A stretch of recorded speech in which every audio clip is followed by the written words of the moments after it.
Darlorn Willowthorn paced back and forth upon the path. He had sent Caladrel a scout to scout out the portal for more activity, but he had yet to return. He had always been quite fond of his nephew, and had come to rely on his ability to scout and assess different situations. He was always punctual as well in giving his reports, so for the Pathfinder commander to be late did not bode well. Suddenly there was a commotion near the north end of the camp. Hails went up calling for the healing spells of the druids, so Darlorn made his way over to the scene along with the druid healers. He saw only 2 of the Pathfinders from Caldrell's company had returned.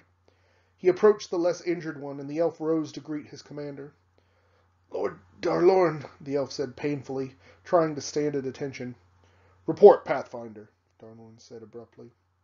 "Our scouting unit was discovered by one of the patrols of the Saurians. Chief Caladrel had ordered us to stay out, but one of us moved a bit too loudly as the patrol went by. They were on us before we knew it. The chief returned and tried to aid our retreat. He took on the patrol, allowing us to escape, but was overwhelmed by their reinforcements. I believe, though, that he was only captured and not killed, as it appears that they were dragging him away," the scout reported. "Rest, young one. We shall not let your chief stay in their hands," Darlorn responded, helping the young elf sit back down to be attended by the druids. He made his way back to the main camp, muttering to himself. "Nathal!" Darlorn yelled as he headed into his tent. His second was quick to respond and hurried inside. "General? Caladrel has been captured by the vile lizards. For what purpose I cannot fathom. I need you to reclaim him. This will not be easy, and you may not return. But we need him back, and if not, we need to know why they captured him. I would go myself, but I have need of speaking to the highborn commander and to the dwarves of the mountains, and those conversations must take precedent, so I am forced to leave this task to you. Take whatever forces you need. I know that you have not led troops into battle like this before. However, I have full confidence in you," Darlorn said, putting an understanding hand upon the elf's shoulder. "I understand, General. I will bring him home, or we shall not return at all," Nathal responded, and took leave of his general. Darlorn stared at him as he began to organize his forces. He began to wonder if he should have led the fight instead, but a whisper from the woods next to the camp put his fears at rest. The whisper only said, "Fear not, my old friend. His heart belongs to the woods. The woods always protect its heart." All right, another narrative battle. Saurian Ancients versus Sylvan Elves, 4,000 point battle. We are choosing not to do a secondary objective this time. I know that may upset some of you, but we couldn't really pick one that felt like it fit to what was going on, so we just decided to play it straight. Pretty simple terrain, nothing else stands out, so let's go ahead and get into deployment. Okay, so starting on the Sylvan Elves side, on the left, we have a single Forest Eagle. Next to that is a unit of 12 Sylvan Archers. All they have is Musician and Black Arrow. I don't know if that's an upgrade or if that's what they normally get. Yeah. So yeah, they all have the Black Arrow. Next to that is another unit of 12 Sylvan Archers with the Black Arrow. Next to that is another 12 Sylvan Archers with the Black Arrow, and behind them is hanging out a group of 20 Forest Rangers with the Stalker Standard and full command. With them is his Lord of the Forest, Nathal. That's his BSB. I'm sorry, Nathal's in the other group. So he has a Lord of the Forest, a Chieftain, BSB, who has the Sacred Spear of Cataron, Hardened Shield, Talisman of Shielding, and Potion of Swiftness. Can't imagine that he thought he was going to need to go any faster against Saurians, but whatever. Next to that is a unit of 6 Thicket Beasts. Then a unit of 10 Wild Huntsmen with full command and the Gleaming icon. And behind them is a unit, of 14 blade dancers with full command and the war standard. And in them is Nathal, his chieftain general, who has the Ring of Fire and the Blade Dancer Kindred. I don't think that's all he's got on him. So then on to me, starting with a group of 5 chameleon skinks hidden so carefully in the forests right in front of them. Then with my line, we'll go from right to left. We start with a Taurosaur with the giant blowpipes. Then we have a single salamander. Then there's a unit of 20 Saurian warriors with hand weapon and shields. They have full command and the Jaguar warriors upgrade. Also with them is my firstborn veteran battle standard bearer, who is carrying the Aether icon and a halberd. He's the one there on the front corner. Sorry for the blurry picture here. As we go on to 24 Saurian warriors with shields and spears with the Jaguar warrior upgrade.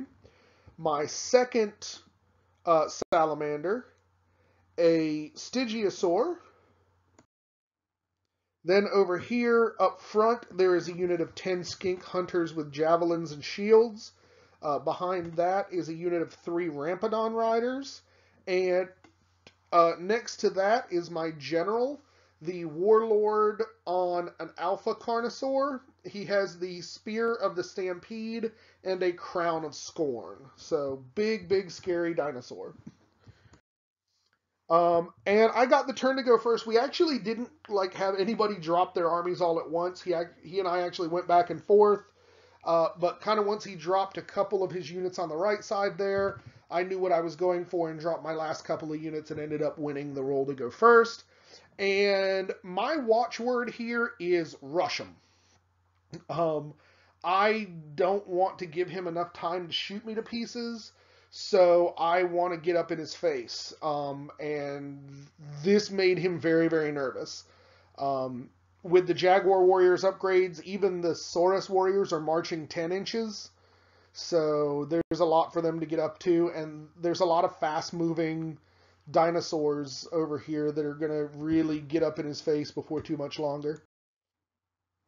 Then over here, I moved the Taurosaur way off to the side. I marched him because I don't care about shooting at this point.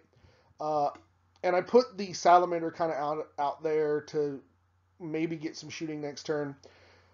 But I'm really not sure what I'm doing with the other Saurus block that has my BSB in it. I'm kind of afraid to go into the forest because I don't want him to catch me there without me having any rank bonuses or anything. So I'm kind of up behind it. I should have gone a little further around the other side yet, but they're just kind of stuck there, and I think this is actually probably my biggest weakness in my line at this point. So I got nothing else because I marched everybody, so no shooting. I didn't bring magic, so we go into Sylvan Elves turn 1. He decides to go ahead and put an eagle in front of my Alpha Carnosaur to tie him up and possibly redirect him. He decides that one of his archers would probably be better used as chaff, so he goes and blocks up everything over here, leaving the other 2 to do some shooting. And his Wild Riders come racing up over on top of the hill to set themselves up for a flank charge into my Taurosaur, which I am not a fan of. And everything up here, the stuff on the right of this picture advances. His archers and the rangers pretty much stay hanging out in the woods. Then he starts opening up some shots. He ends up killing one of the Rampedons and putting a wound on the second one. It really throws me off that these guys only have 2 wounds. I don't like that, at all. And I had kind of forgotten it until he started shooting, and I looked down and was like, oh, holy crap, there's a dead one. Then his other unit goes and decides to take out this Salamander and puts 2 wounds on him. And then his BSB has a longbow, so way from the back he ends up landing a shot and puts the last wound on the salamander and kills him. So we go to Saurian Ancient's turn 2. I charge with the Alpha Carnosaur. He flees with the bird, and I catch and kill it. And I decide to go ahead and charge the Rampedons and the Stygiosaur into these archers. I'm pretty sure I'm just going to put very, very much pain on them, so no worries there. I also moved up the archers, or my skinks, to the flank area of his archers, and pushed forward with my Saurus in the middle. And over here, I decided to go ahead and charge the Torosaur into the thicket beasts because I'm a moron and I did not realize that they, A, had as many attacks as they do, and B, I didn't realize that they were all sitting on toughness 5. So, yeah, if I had had a better understanding of his army, I probably wouldn't have done this. But it is what it is. If he hits these skinks, he's going to destroy them, and because he's frenzied, he's got to overrun. His overrun is going to put his flank right in charge range of these Saurus. So that's kind of what I'm hoping, is that he'll hit that, overrun, and go on, because he's way outside of his general and BSB too. So if he fails that frenzy roll, I think I've got that locked up. And I decide to go ahead and breathe some fire. I end up killing, looks like 3 of the Wild Riders with fire, which is certainly excellent. Then we go into combat, and obviously we start off with me just absolutely brutalizing the 12 archers that are here. I take no wounds for my troubles. And then things go bad here. My impact hits flub like crazy. Actually, my skinks, I do 2 wounds to the thicket beast, and the skinks on the back of the damn thing did 1 of them. He hits me back for 3, and I lose this combat, but I get lucky on the leadership roll and stick. So that's good, but I'm worried now. Like, I see how many attacks he's got. He's still wounding me on 6s, but it's just a matter of time, I'm thinking, before he can put me down with just the number of dice he's throwing. So we go to Sylvan Elves turn 2, and he decides to take his dancers, since they're light troops, and run them through the gap. So he marches them here to the forest, so that next turn he'll have a great flank charge on my Torosaur if he needs it. Then over here, he does succeed his frenzy check, realizes the trap I'm setting for him, and runs the hell away. So he ends up getting basically back to his deployment area. And over here, the other archers decide to start moving up so that they're blocking some charge lanes and doing some redirecting. And the rangers in the back set themselves up for the counter charge once I have to plow through these archers. Then he starts opening fire. As you can see, he kills 1 of the Rampedons, so I only have 1 left with 1 wound on it, and he knocks off 3 of the Saurus warriors. Then over here, things go a little bit better. He doesn't end up doing any wounds to me. My skinks are still doing the majority of the damage output, and I can't believe that's the case. I end up just getting, like, I needed 6 to wound, did 3 wounds with the skinks, and then he ends up failing. I think he's got a 4-up, 5-up in terms of armor and ward, and he failed all 3 of them. So one of his thicket beasts drops to skinks off the back of the thing, and I do 1 more wound with the Torosaur itself. It's enough to kill 2 guys. I win this combat, but he doesn't go anywhere this time. Saurian Ancients turn 3. I'm kind of annoyed at the way this is going, so I decide just for some extra attacks to go ahead and throw the Rampedon. He flies over everything and lands in the flank of the treeman, or not the treeman, the thicket beasts. Over here, I decide to go ahead and charge my Saurus warriors into the archers, and my skinks into the flank of the other archers. I move my general around, but I'm kind of sloppy with where he's pointed, which will come back to bite me in the ass later. I really could have done this better, but you live and you learn. I also moved the Stygiosaur up because I'm planning on doing his breath weapon into those rangers, hoping to thin them down by a lot before I have to figure out how to deal with them. And this is just another picture of me being stupid and not paying attention to where my models are actually pointing. And then over here, I try to trick him into the same trap over again. I don't want those Wild Riders getting into the flanks of the Taurosaur, so I basically set up the same position in a different angle that I did last time just to kind of get in the way. And then fire goes off again during my shooting phase. This Salamander is just owning the shit out of these Wild Riders, so he's down to only 3, and I can't say that's a bad thing for me personally. And then over here, I breathe the freaking toxic breath weapon. I get 6 or 7 hits on it, and only managed to wound 1. So that was completely lackluster, but it happens.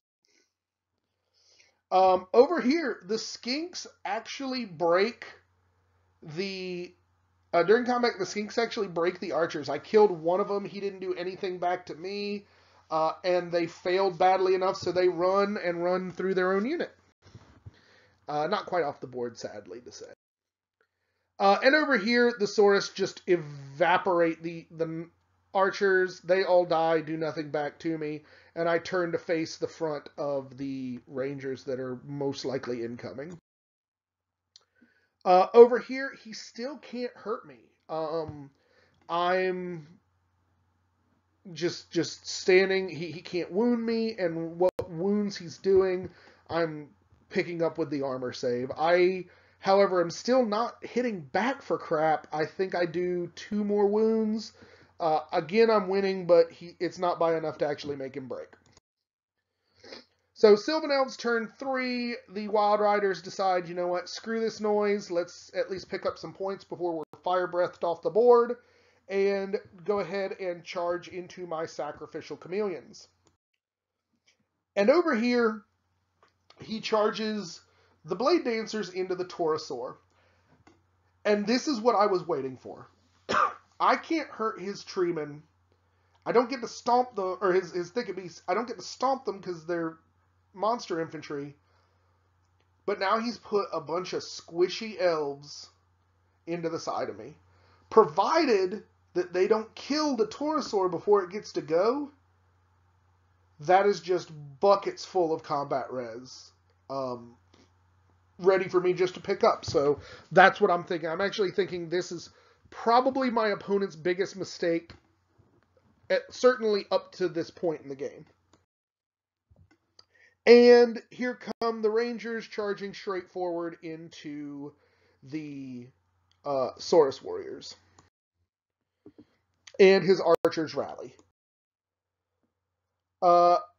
We go into combat. He obviously ends up just absolutely brutalizing. Before he actually brutalizes my skinks, because he doesn't kill them all, I actually get a couple of attacks back. And the chameleon skinks manage to kill one of the Wild Riders before they break and are run down. This also puts them right in prime charge range for the Saurus, so this is going to go badly for those guys. And over here, things go well. Between the character and the Wild Dancers, he does the dance where he gets the extra attacks, but it's still, like, no strength extra attacks. So he only gets 1 wound through. I turn around. All 5 of the skinks on the back of the thing kill a Wild Rider each. So there's like 5 dead from there. The Torosaur itself kills another 2 from its normal attacks. And then I got 5 stomps. So I did something like 12 wounds to 1. And I think he auto broke with both groups. Figuring that the dancers are easier for me to kill, I decided to chase the thicket beasts, and he didn't roll very well. I think he rolled a 4, and I ran them down and destroyed them. Over here you can see where the dancers ran. All that was left in the group was 1 dancer and his general. But over here, he outpours a bunch of damage. I actually used the predatory roar from the Stygiosaur to give hatred to my Saurus, which was amazing because the hatred let me pick up like an extra 5 hits. I actually win this fight in terms of wounds by 1. He's up on me by a charge, and I'm up on him by a rank, maybe? I don't know. It's 1 or 2 in the way, but I end up I think it was me that lost because of what he had in terms of charge and the BSB versus me not having a BSB. I think I lost by 1, but with cold-blooded leadership, I wasn't going anywhere.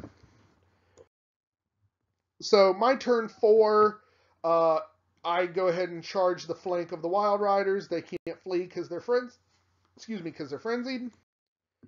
And this is where things get stupid. I was hoping to charge my general on the Alpha Carnosaur into the back of the Rangers, but I killed too damn many of them. And like I said, I wasn't focused on where I was pointing, so my line of sight just barely missed the group. So I had to do nothing but throw monsters into these archers who are going to die horrible, horrible freaking deaths. And then I decide to run I move the Stygiosaur so that if the Rangers are still there, I can get a charge on them. I move the Skinks over here to start shooting at the remaining dancers. And during shooting, I kill the remaining dancer, so his general is all by himself. Over here, obviously, I'm throwing like a D6 plus 1 shrink 6 impacts. And due to the lance that my general has, like a D6 strength 7 impacts. Between the two, I did 11 impact hits and destroyed the unit in impact hits. And then I turn them around here. Obviously, I kill the Wild Riders with no casualties. And then things go real bad for my Saurus. As you can see, the remaining character plus 9 of the wardens here kill all but 1 of my Saurus warriors. I auto break, but I do manage to escape, but it's leading into his turn, and that's bad. So Sylvan Elves turn 4, he charges the 1 remaining Saurus warrior, and get run down. And then he failed because he moved he did the charge. His BSB was out of range, and his general failed his rally check. So he runs 2 inches. So it doesn't remove him from any danger, really. And then we go to Saurian Ancients turn 5. I decide to start bringing everybody back over here so that I can put some pain on these guys and maybe finish this thing off. And then over here, I decide to surround his fleeing general with, give or take, 2,000 points of dinosaurs. Yeah. And then I breathe fire on the freaking Rangers. Get 6 attacks, needing 3s to wound. And I roll 3 1s and 3 2s. So no elves die to fire today. And over here, the Skinks actually just open up like crazy with their poison javelins on this guy, and he's got no defenses beyond a 6-up ward save, so he dies a horrible death. Natal awoke to find himself bound in thick bronze chains. In all actuality, he had not expected to awaken at all, but it seems that the poison from the skink's javelin were designed to paralyze, not kill. He wondered what this unexpected mercy meant. The Sylvan Elf saw that he was being dragged along by one of the massive Saurian warriors into the center of some sort of large chamber. It was plain that he was no longer in his beloved forest, but he had no clue where the Saurian's portal had taken him. Suddenly his motion stopped, and he saw that he was in the presence of the mighty Quaddle Lord, Sek'a'lath. He looked past the powerful being to see his kinsman, Caladrel, hanging from the wall of the chamber, bound in the same chains that now bound Nathal. Sek'a'lath stared at Nathal, and the elf felt the pressure of the Quaddle's power pin him to the floor. Suddenly, Nathal felt the thoughts of the Quaddle intrude upon his own. "Explain." "We have come for him," Nathal said weakly, pointing at Caladrel. "You have come for him?" The Quaddle Lord's thoughts carried both outrage and humor in equal measure. "This one is important enough to you to have taken Saurian lives?" "Yes," Nathal responded, speaking the truth despite himself. "He is the nephew of our Lord Darlorn." Sek'a'lath's eyes narrowed. "Then he has value. You do not." And the magical pressure of the Quaddle's gaze crushed Nathal's skull, ending the elf's life. The Quaddle Lord sent an open telepathic call. "The Sylvan Elves have chosen to stand against me. For this they must be punished. Go to their forest and burn it all." The only sound in the chamber was a choked sob from Caladrel, who had heard the Quaddle's call clearly and wept for the future of his people. Alright, so after the general was dead and only that one small group left, Skip decided to surrender in top of 5. So that's kind of what it is. Counts as a 20-0, obviously. All in all, I think he was doing very well up until the point he put the dancers into the Taurosaur. That was just free combat res that was more than enough to really make that side crumble.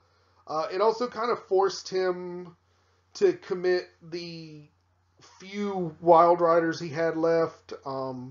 My Salamander on that side was on fire, so I put a lot of pressure on him there. For me, the only downside is I spent so many points on my new model, the Alpha Carnosaur.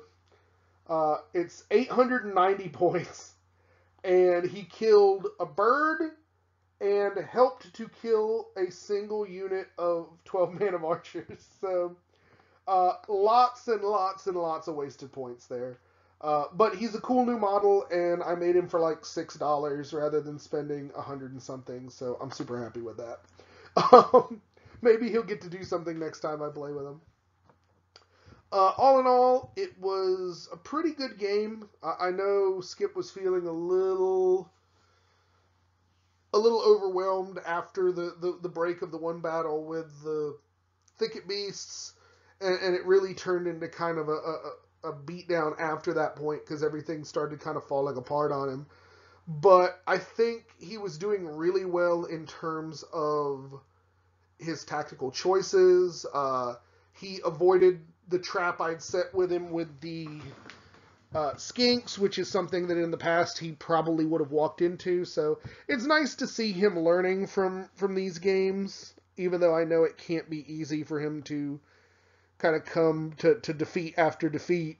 But it is good to see that it's making him a better player. I think just with the right circumstances in the future, I think things will start turning around for him.